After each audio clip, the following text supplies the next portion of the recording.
Right. Let's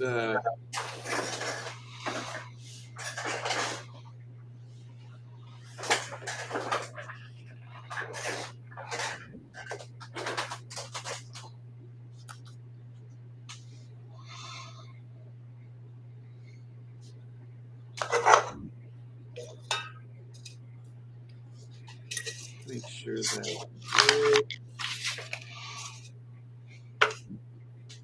All right, very good. We are live. Welcome, everybody. This is the results show for round 2 of Middle Earth March Madness, our annual voting extravaganza where you, the fans, choose who is the best, coolest, most awesomest, favorite thing in Middle Earth, or person, or object. We've done so many versions of At Middle least Earth. the slice of Middle Earth. That's right. It's a slice of Middle Earth. Yeah. My name's Justin, and I'm joined by Jim Wirt, and we are on both coasts of the United States, bringing this to you live. And it's been a crazy first 2 rounds, 64 contenders. That's right. For the theme this year is the Rings of Power. We've dived into the show, watched it many times. I hope that helps Amazon's ratings calculation, because I know staff members at the One Ring have been watching every episode over and over again to find all of the characters and wonderful things that we could vote on. A few days ago, we did what? We did the first round, yeah. First round of 64, narrowed it down to 32. That's right. And you all at home voted for 32 different matchups, and this is the results show. And let's dive in, Jim. Yeah, we're heading to this year's Sweet 16. So, and we've divided our regions into elves, dwarves, and a few monsters. Is one region. The Harfoots is another region, along with a couple strangers or visitors. The Southerners, the Southrons, and the Mordorians is our third region. And Numenor is region number 4. So we'll dive right in to region 1. There's the brackets. I know you probably can't read that, but that full bracket is available on the OneRing.net website if you want to dive into those. I think it's the top post right now, the first post.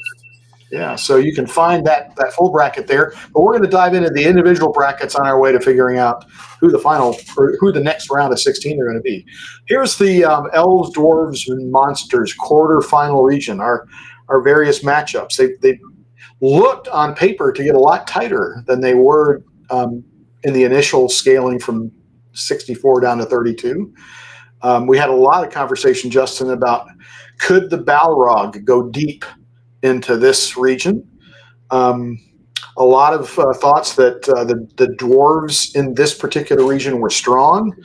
We've got 3 of them left in the 2 Durins and Durin 4's wife Diza, and then some strong elvish competition, including Finrod and Elrond and Gil-galad, along with Galadriel, the commander of the North. Well, I think in any normal year, Galadriel and the Balrog would be battling pretty good in a contest like this, because Galadriel didn't have much to do. She had very important things to do, but she's mostly in fellowship, and everyone loves the Balrog. So it's a battle of 2 things people love. When it comes to Rings of Power, Galadriel's because she's the most she's the lead character in the show. She's the most controversial.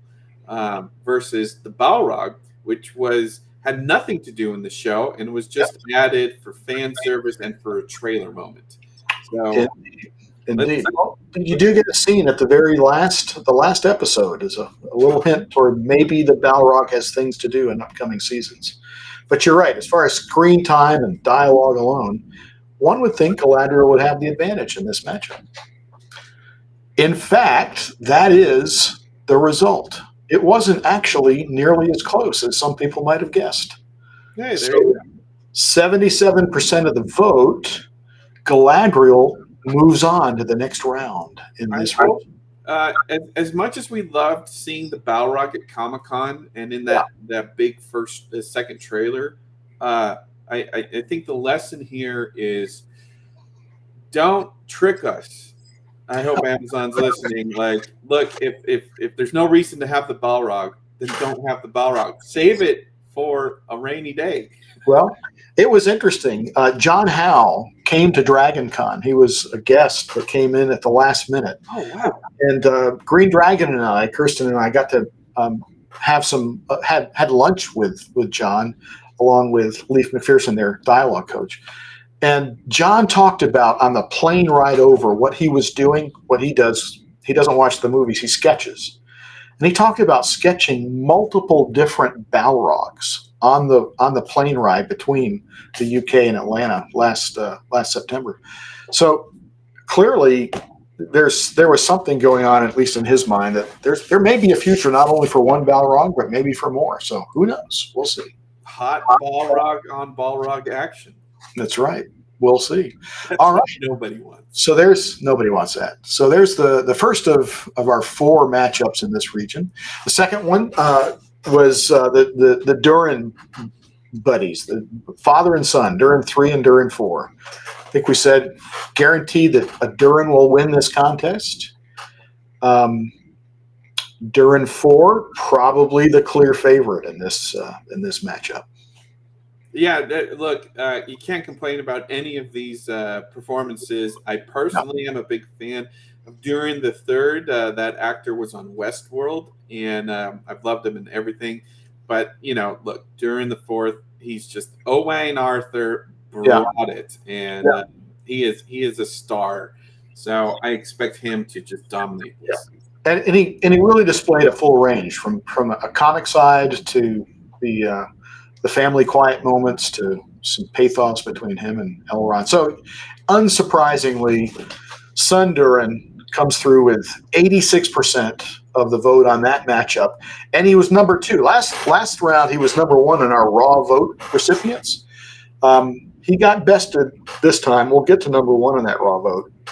But Durin 4 comes in with the second most raw votes and 86% of this particular matchup. There you go. Megan in the chat room says Durin the Fourth made me laugh, and look, that's the best way into someone's heart. Make them laugh. Make them laugh. Make them. That's true. That's true. Make them laugh. Well, that's right. Shall we sing a chorus from Singing in the Rain? All right. The third matchup: Elves, Dwarves, and Monsters. There aren't really any monsters left now that the Balrog is gone. But it was Durin's the Fourth's wife, Diza, the rock singer or whatever kind of singer she is, up against the king of the Middle Earth elves, Gil-galad himself, along with his spear, Aeglos. I think Diza was favored. She was our number 3 seed in the round. Gil-galad obviously has some strong support, although others were less enthused about how grumpy he was in his performance. Yeah, let's see. And the results are 58%, a little closer vote, but Diza does come through to move on. I'm really excited to see where this character goes. And the last episode that they were in season 1 is the first time it hints that she's got some ambition of her own, and I was not expecting that. So. Yeah, a little bit of a power behind the throne kind of a thing, or a co-leader among her people for sure. Yeah. So that was exciting to see. We'll see where they go. And she does have a little beard along her side for those critics who wanted more full beards on the dwarven women. Look, I don't want to get into the whole female dwarves have beards, but everybody has their thing or their kink, and to make as much of a deal out of whether it's there or not is so besides the point. It was just a waste of breath. Come on. What was not a waste of breath was that marvelous solo singing performance that they overlaid the escape that Arondir and Bronwyn were making with Diza singing. into the ores of the mountains. So. Yeah, I love that. So Deeza's moving on, which gets us to our last matchup. Number 2 and number 7 seed, Finrod, up against one another. Lots of interesting conversations on this one, but Elrond probably has a pretty strong showing. Finrod, I tell you, his fan base is growing. Yep. That character is absolutely beautiful. I mean, it is the very definition of an elder elf that is just eternally beautiful and fair, and for as little screen time as he had, and as corrupted screen time as he had by the end. Right. Man, I did not expect a stan culture around Finrod, but it's happening. Well, and especially for those who are lovers of the books, the Silmarillion and some of the other history of Middle Earth editions that have come out, Finrod is a hugely important character. He's like one of the first elves to connect with and befriend the race of men in the first age of Middle Earth. And then Elrond obviously is the brother and twin of Elros, who founds Numenor. So there are a lot of men-elven connections in this matchup, and a lot of wonderful history. Why do I feel like Elrond's going to turn into the Vin Diesel of this franchise? Everything's about family with him. He's got a lot of family. There's a lot of that family stuff. Oh, and the scene where Elrond was scolding, in a way, Durin about being mad at his dad, because he just wished he had another chance to be mad at his dad. All right. On the way. Not surprisingly, but a little closer than his last round, Elrond does come through. 83% of the vote. So he is moving on to the next round. The interesting thing about that shot that you had of Elrond is during that big battle of that rock splitting battle. They purposely, didn't put any perspiration on him. That, like, his makeup is perfect, his face, and I feel like that's not true to how Peter Jackson portrayed him. You remember at the beginning of A Fellowship? In the first. In the Second Age battle, we see Elrond, Hugo Weaving, just dirty and sweating and wet. Like these elves are not supposed to be beyond perspiration. Well, but then there's Legolas, whose hair was always immaculate. So true. So that sets us up with this foursome in this region. So that the elves and dwarves semifinals are going to see some real powerhouses going up against one another. We got Galadriel going up against Durin IV, and Elrond going up against Durin's wife, Deeza. Will it be an elf on elf final or a dwarf on dwarf or some mix? We are going to see. It's up to the fans to decide. So that takes us through the elves and dwarves region. I think we're going to start the voting on this tomorrow morning. Not sure exactly when. Green Dragon has been running those poll openings, but watch your socials for when that voting will occur, and vote for your favorites here in this region. Yeah, for sure. All right, that takes us to the Southlands and Mordorians, the Mordor regional and the quarterfinals here.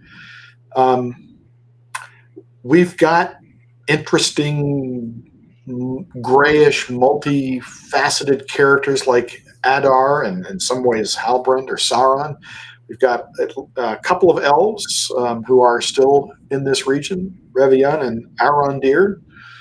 Our battling elf, Theo, is going up against his mom, Bronwyn. So that lays it out for this region.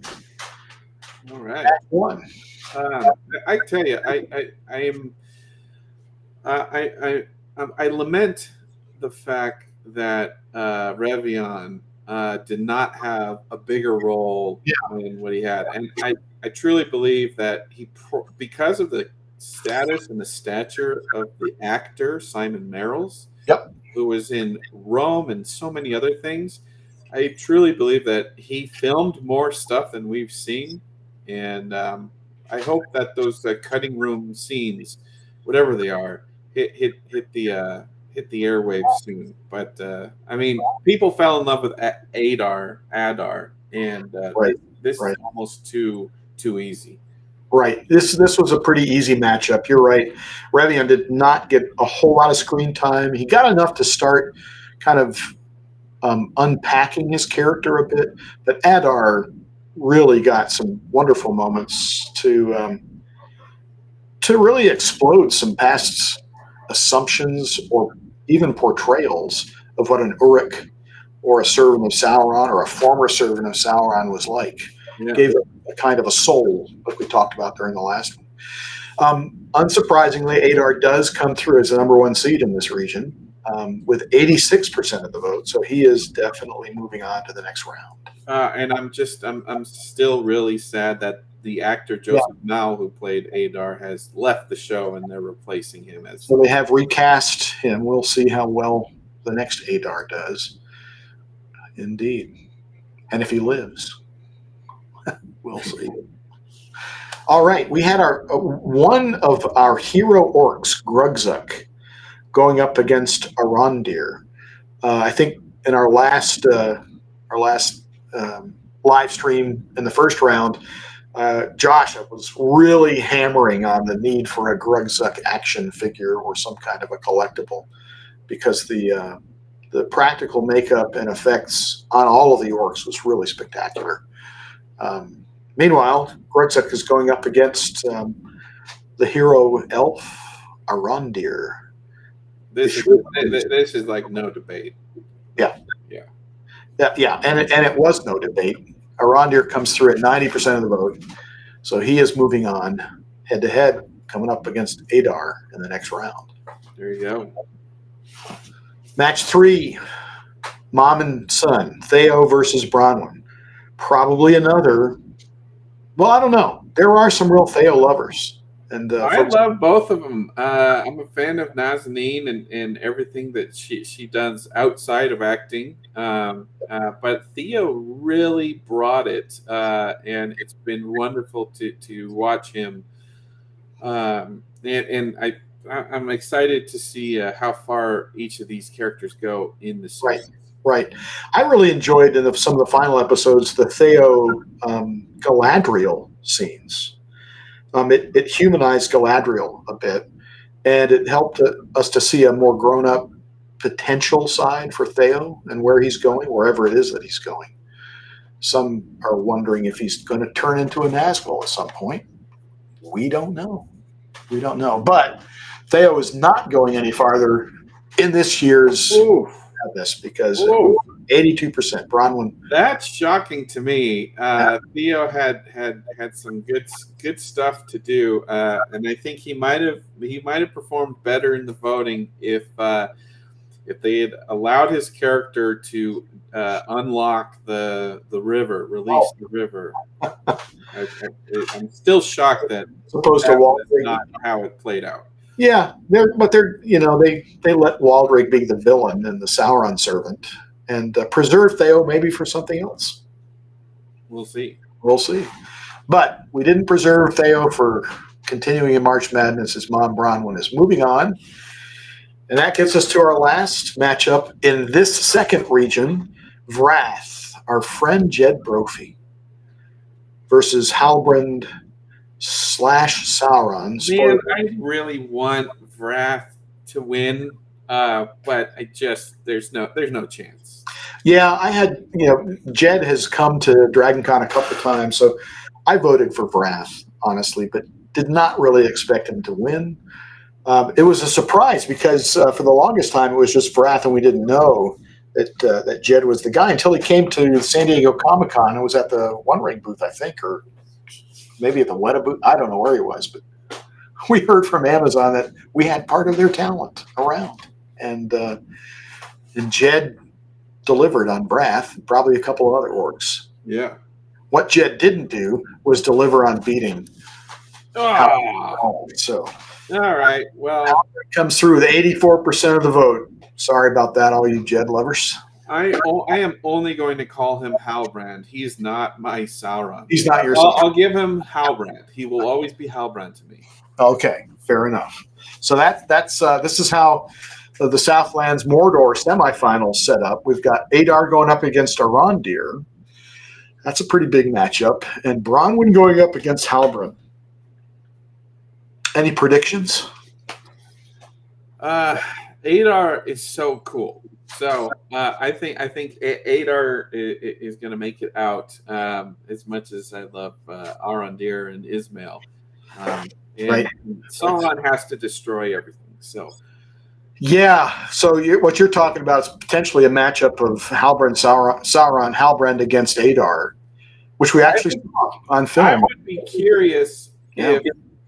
if we nixed Sauron next to his name and only let people vote on the basis of Halbrand. We could do that if we want to. I wonder if that would have influenced the voting already. Don't know. For those that haven't or have not watched the whole season. So that's how the Southlanders and Mordorians are shaping up into round 3. Harfoots and visitors. We've only got one visitor left.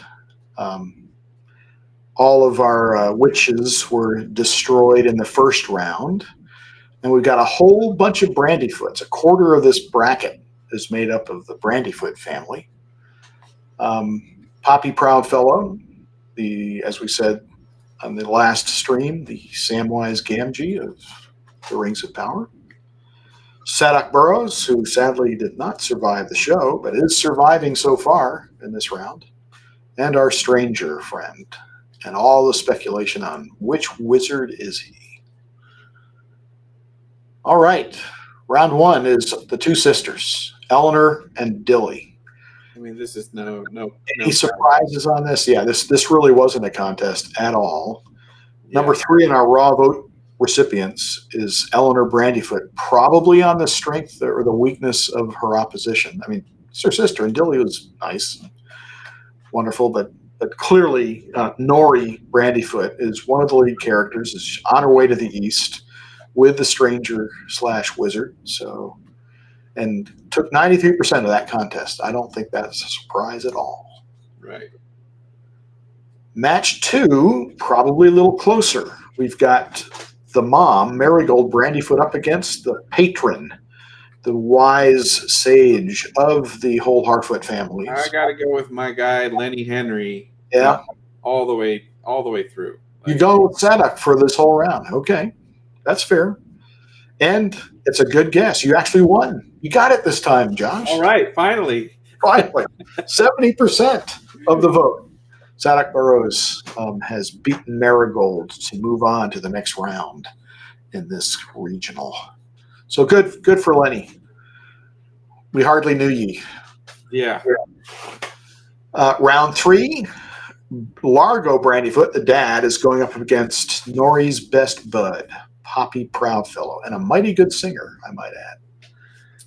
Yeah, Largo, like he broke his foot. He gets sent to the back, and he's just a drag on the whole clan. So, Poppy needs to move forward. Well, yeah.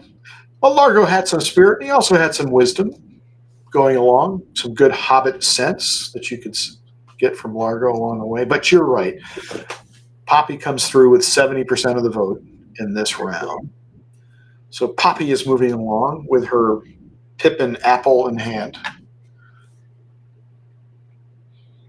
And that gets us to match 4 in this region.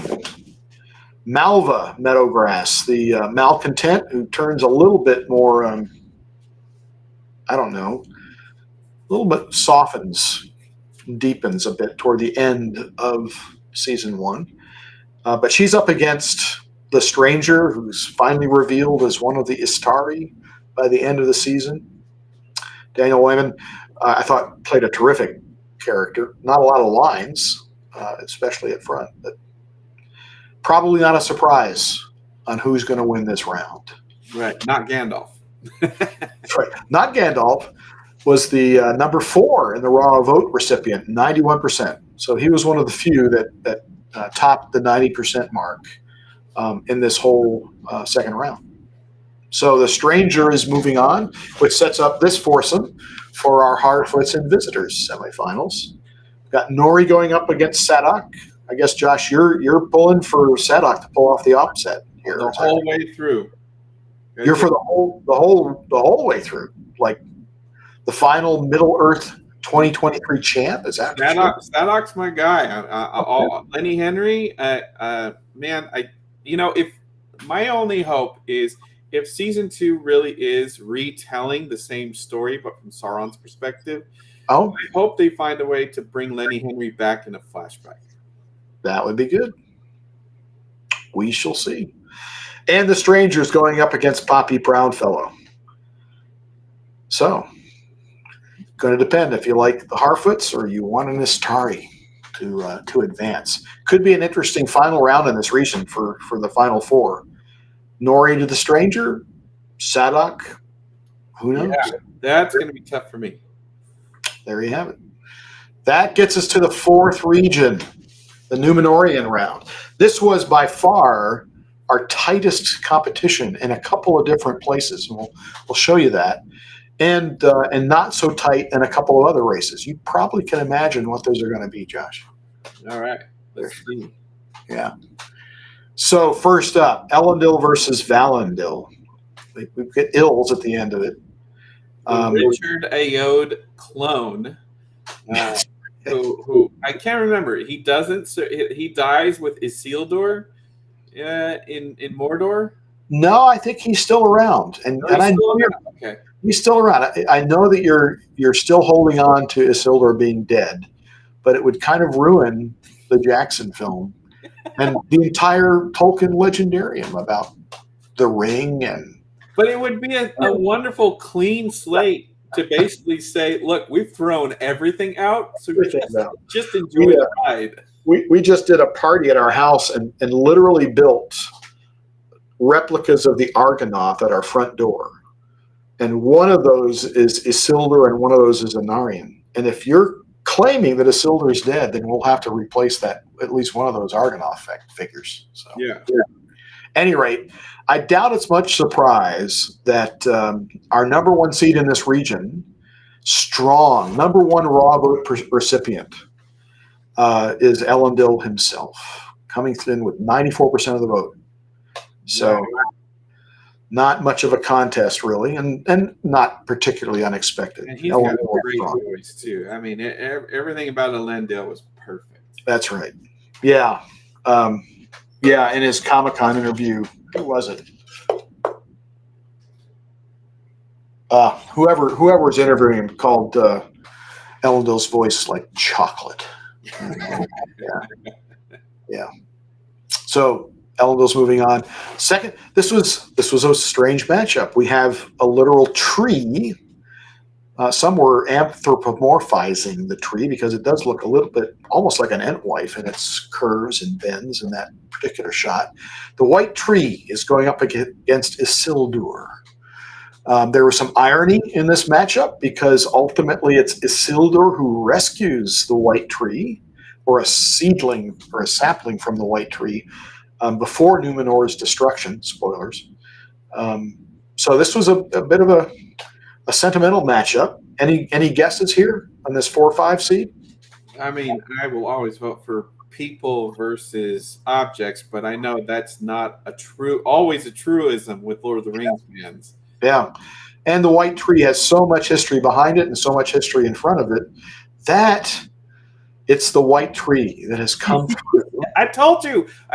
You might as well just kill Isildur now. Like, I'm telling you, like, the fans are ready for an adventure that no one expects. Well, the fans might not have expected this. So with only about 100 vote difference, the white tree has defeated Isildur.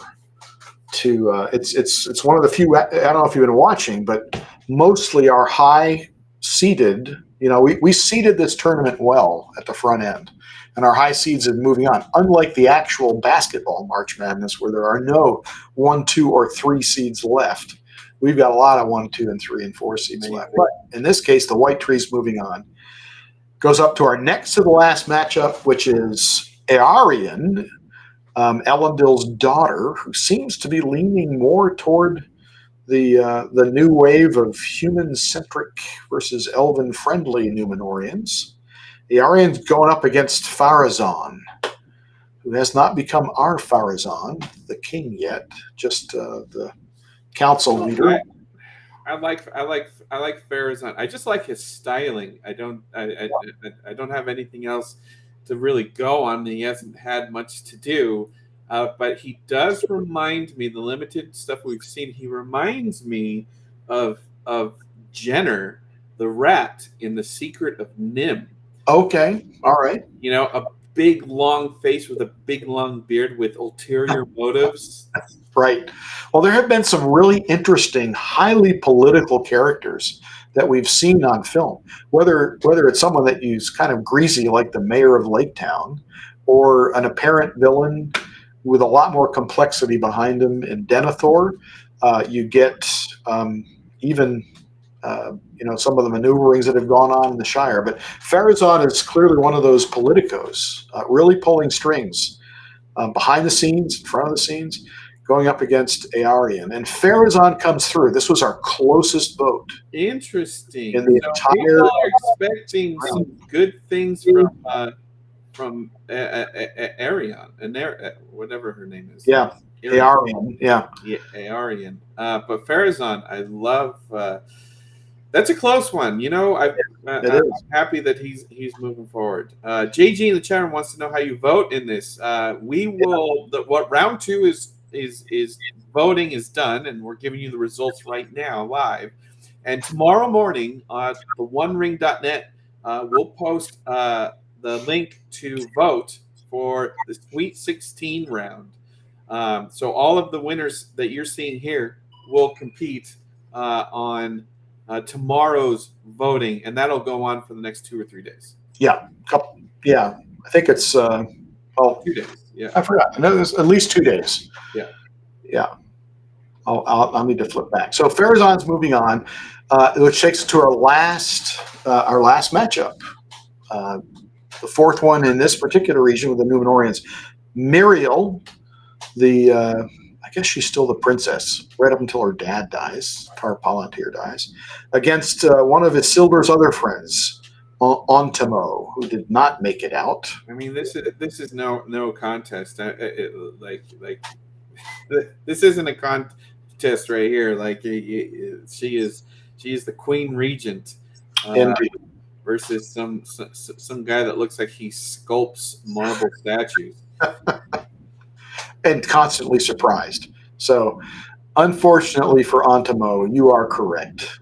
With 86% of the vote, Miriel makes it through into the next round. There you go. So that sets up this foursome in the Numenorian semifinals. This is going to be close, I think. Yeah, Elendil going up against the White Tree. Elendil's been a really strong competitor up to this point. Will the White Tree tip him up? Don't know.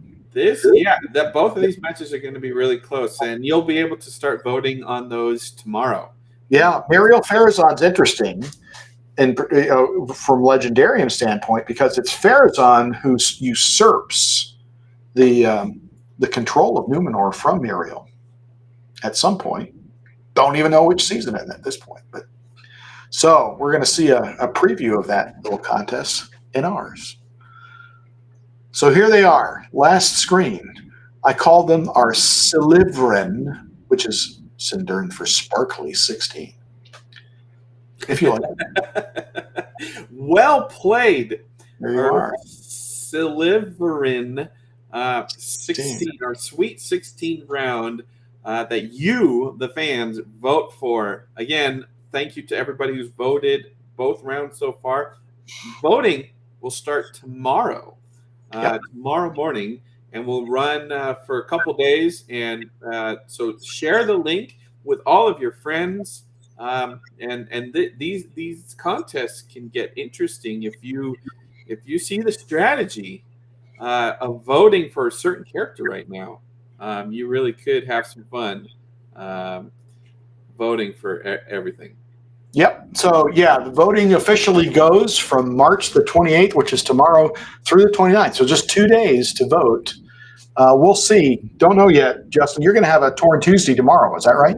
Yeah, well, we've got so much news and reports from Yeah. WonderCon this weekend and everything like that. Yeah. So tomorrow will be a regular show at a regular time, 5 Right. p.m. Pacific, and then I think we'll try to get the band back together. At least you and I will Cool. try to get together on Wednesday. On Wednesday the 29th. Maybe. Count the votes by then. Somebody will be here. We will have some Torn staff goodness and some results to report as the Sweet 16 goes down to the Elite 8. Or the Sliverin. Goes down to What's the source of that word, Sliverin? Yeah, it's I don't know. It's Elvish. It means like sparkly. As it mostly is used in relationship to jewels and those kinds of things. Interesting. Sliverin. Tolkien. Never want to get lazy with language. He always has to come up with his own special words. That's right. And that's what and we love him for it. Who's your Final Four, Justin? Yeah, well, Final Four is way far away. Yeah. We still got Sweet 16 and then the Elite 8. And but man, I don't even want to guess right now because I'll get disappointed again. So these are tough. I'm going for Durin, The Stranger, Adar, and Elendil. I want I want Sadok all the way. There you are. Support your favorite Torn Tuesday host, or maybe your second favorite. Vote Sadok all the way through. All the way through. I love Elendil. His voice is like chocolate. I love Adar and Arondir. In fact, I think Adar should win just as tribute. Yeah. Joseph Maul bringing in a wonderful performance, and it's too bad that he's moving on. And then as far as the first category, the first bracket, I don't care. Any of those lead actors will do. That's fine. They're all great. That's true. That's true. It was Patton Oswalt who called Elendil's voice like chocolate. There you go. All right. Well, thank you, everybody. Thank you, Jim, for putting this together and all the hard work. Again, the OneRing.net is all volunteer fan website. And so all of our mods on Discord are all volunteer. We all donate our time to help bring all this to you, bring all this fun and excitement. So if you want to discuss all the latest comings and goings, head on over to Discord. Just search for the One Ring or Lord of the Rings. I'm sure the server will pop up. And we'll catch you with Jim, I think, Wednesday evening. But voting opens tomorrow. Look for the link on the OneRing.net main. Probably around 10 a.m. We'll see how fast we can get to it. That's right. All right. Very good. Thanks, Jim. All right, sir. You all have a great rest of your evening, and we'll see you next time. We'll see you next time.